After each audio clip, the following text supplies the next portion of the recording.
Different by design. Studebaker is. Studebaker is. Studebaker is. Hi everyone, Kyle here again at the Studebaker National Museum, joining you from the upper level exhibits once again. Especially here in our styling studio exhibit. Now, as you can imagine, automotive design and styling has changed quite a bit over the years thanks to computers and other technology, but sketching out a vehicle and modeling it, whether in clay or in CAD, is still a crucial part of the design process.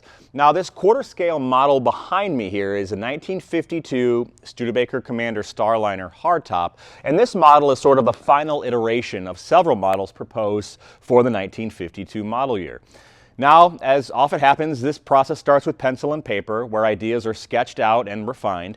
And once a concept was selected, modelers brought the design to life in the form of a quarter scale model, first from clay and then plaster. Now, the clay was often attached to a wooden styling buck or frame, which provided additional support for the clay. You can see this process playing out in this promotional image with Raymond Loewy, George Matthews, and Bob Burke here. So why a quarter scale model? This size really allows for models with finer details so that engineers and designers could better understand how the full-size car would eventually look. And I'll talk more about that in a second. Some, like our 1952 Commander or 1947 Champion, were taken one step further and painted. The Champion model on display, for example, even has interior details like stitched upholstery, dash instrumentation, and a steering wheel. Now, these were typically created for publicity purposes since they portrayed the car true to life prior to its actual production. You can see a designer adding some finer details to a completed sedan model in this image here, and over a dozen sort of finished quarter scale design models on display at Studebaker's styling studio here. Quarter scale models were also helpful for engineers, as I said before, who reviewed the basic chassis layouts, engine position in the chassis, overall proportions like height, width, and length, and even seating and interior passenger dimensions. So next, full-size clay models were often built and refined. You can see an example here. Once the overall design of the car was complete, a full-size wooden prototype was often built with a painted body, upholstery, and a stationary steering wheel. Now, this could have been an expensive and time-consuming process, but was often useful to check out the various features. This was the case with the 53 hardtop coupe, for example. Now, occasionally, fully operational or drivable prototypes were developed as well. Now, once the car was approved, additional tooling work was then done at the factory to prepare the car for production. Now, this whole process typically took several years from those initial sort of concept sketches to completed car.